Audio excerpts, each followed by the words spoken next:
தமிழகத்தின் பல்வேறு இடங்களில் திமுக வேட்பாளர்களை மாற்ற வலியுறுத்தி அக்கட்சியினர் போராட்டத்தில் ஈடுபட்டு வருகின்றனர்.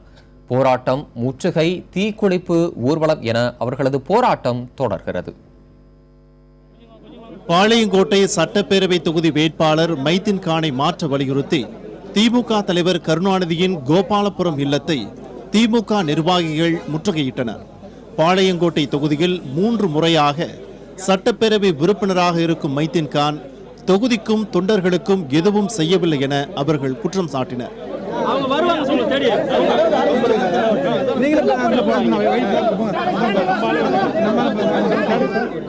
வேலூர் மாவட்டத்தில் அணைக்கட்டு தொகுதி வேட்பாளரை தொடர்ந்து ஜோலார்பேட்டை வேட்பாளரையும் மாற்ற வேண்டும் என திமுகவினர் வலியுறுத்தியுள்ளனர். ஜோலார்பேட்டை திமுக வேட்பாளரான கவிதா தண்டபாணிக்கு எதிர்ப்பு தெரிவித்து ஜோலார்பேட்டையில் அவர்கள் போராட்டம் நடத்தினர்.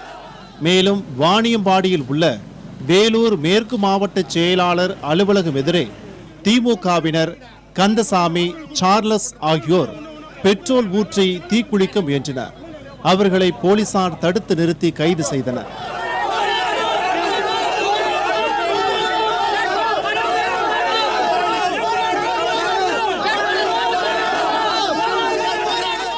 புதுக்கோட்டை மாவட்டம் ஆலங்குடி தொகுதி திமுக வேட்பாளரை மாற்றி மெய்யநாதன் என்பவரை அறிவிக்க வலியுறுத்தி திமுகவினர் ஊர்வலம் சென்றனர்.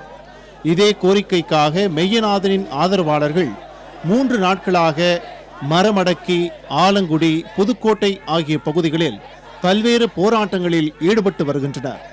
கீரமங்கலம் கிராமத்தில் உள்ள சிவன் கோயிலில் திமுகவினர் வேட்பாளரை மாற்ற கோரி மனு அளித்தனர். பின்னர் அங்கிருந்து கருப்பு கொடியை ஏந்தியபடி பேருந்து நிலையம் வரை ஊர்வலமாக முழக்கமிட்டபடி சென்றனர்.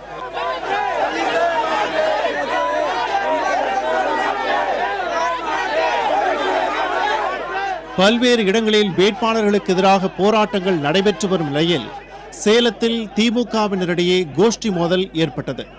சேலம் மத்திய மாவட்டத்திற்குட்பட்ட 4 தொகுதிகளைச் சேர்ந்த திமுக வேட்பாளர்கள் மாவட்ட செயலாளர் ராஜேந்திரன் தலைமையில் அண்ணா சிலைக்கு மாலை அணிவிக்க ஆதரவாளர்களுடன் சென்றனர்.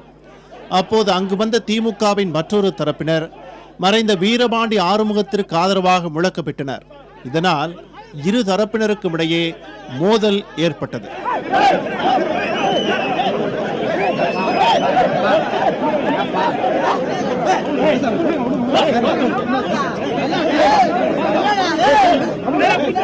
புதிய தலைமுறைக்காக செய்தியாளர் குழு.